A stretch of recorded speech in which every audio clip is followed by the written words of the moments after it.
காதல் என்றால் சும்மா இல்லை. உன்னை நேசிப்பவர்களை எல்லாம் உதறு.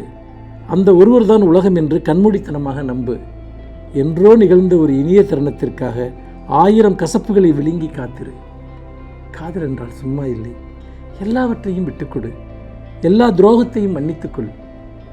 இனி அப்படி நடக்காது என உன்னை நீயே ஏமாற்றிக்கொள்.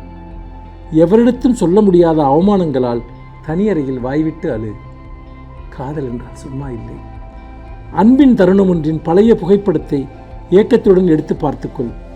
ஒரு பிஸ்கட்டிற்காக காத்திருக்கும் நாய் போல ஒரு தொலைபேசி அழைப்பிற்காக காத்துக்கிட மௌனமாகிவிட்ட இன்பாக்ஸ் பச்சை விளக்கையே பின்னிரவு வரை பார்த்து கொண்டிரு. நீர்வழியும் கண்களுடன் தூங்கிப்போ. காதல் என்றால் சும்மா இல்லை. ரகசியமாக துப்பறிந்து கொண்டே இரு. ரகசியமாக பின்தொடர்ந்து கொண்டே இரு. தடயங்களைக் கண்டு மனமுடைந்து போ.